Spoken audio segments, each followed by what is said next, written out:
I like to make up things because I misread, but whatever. Well, no fits. You're good. You're doing great. So I thought it said I'm giving thanks. So I'm giving thanks for airplanes and the places they take you and the family that you find at the other end. One mid-morning in June 2015, I logged onto my work laptop and immediately there was a ping from HR. Elizabeth, do you have time for a quick meeting? Uh-oh. Yes, I said, join the call. And in the room was my manager and an HR representative.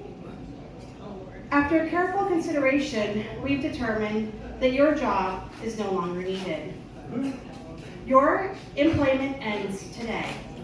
You will be given 18 weeks of severance for the 9 years you have been here.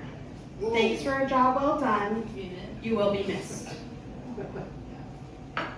I asked a few questions, got off the call, and ran downstairs. My parents were staying with me in the days preceding my nephew's high school graduation. I told them what happened. They comforted me, consoled me, and told me everything was going to be okay. About 2 weeks later, I got on an airplane at LAX and landed in London and took a train up to Liverpool. I had already planned to spend some time with my Uncle Chris and his wife Marie. When I got to Chris's house, I told him what had happened. He and Marie comforted me, consoled me, and told me everything was going to be okay. My uncle had a townhouse in Liverpool city center, and so during the daytime I would take long walks trying to figure out what was going to happen next. Could I stay in Liverpool for forever? And at tea time, my uncle or his wife would come and collect me and take me to their home, where we would have many glasses of wine, indulge in homemade food, and tell stories.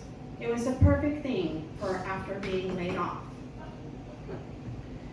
About 2 weeks later, I made my way back to the train, back down to London, and then back to LAX. And I began searching once again for a job. With about 2 weeks to go before my severance ran out, I luckily landed a position in Westlake Village and began working once again. 10 years and 2 days later, after returning to my work laptop after lunch, I got a ping from HR. Elizabeth, do you have time for a quick conversation? Yes, I responded, logged in, and there was the HR representative. I was wondering, why isn't my manager here? That's a good sign. Maybe they're going to say, thanks for the 10 years you've been here. Here's a link. Go shopping. But instead, I heard, Elizabeth, after careful consideration, it has been determined that the PMO group is no longer needed and will be consolidated with the VAs. Your employment ends today. You will be given 17 weeks of severance for the 10 years you've been here. Thank you for a job well done. You will be missed. No. I asked a few questions, wondered why my manager wasn't there, but I saw his face flashing on my personal cell phone, and so I picked it up, and he confirmed that he too had been laid off. Oh. There were 7 of us in the group, and only 1 survived the call. I immediately called my parents. They consoled me, comforted me, and told me everything is going to be okay. And then I called my boyfriend. He comforted me, consoled me, and told me, I'm your man, everything's going to be okay. I had been planning to spend Thanksgiving and my birthday with Fareed, but given the events of the day, I wanted to go to him as quickly as possible. We looked through our calendars and figured out the best time for me to come and visit, and about 2 weeks later, I went to LAX, got on an airplane, and landed at Charles de Gaulle.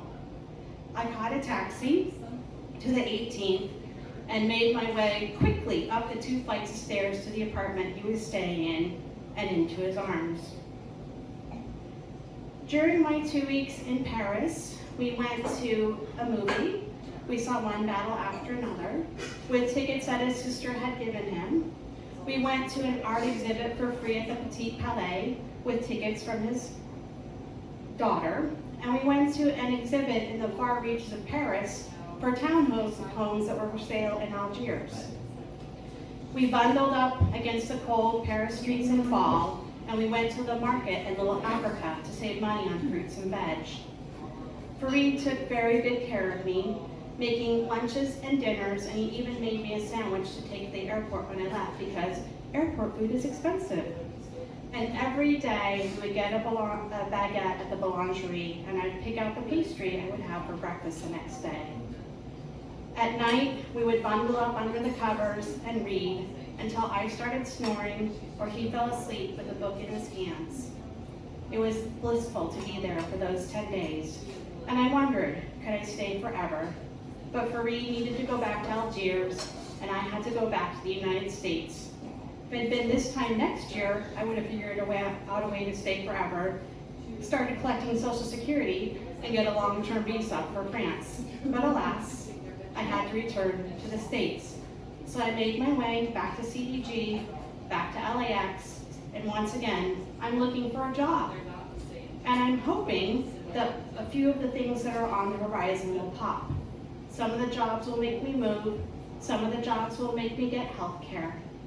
And I'm hoping I'll have 2 weeks before I start working again when an airplane can take me to Fareed and I can see him once again to be comforted and consoled in either Algiers or Paris before I return to work.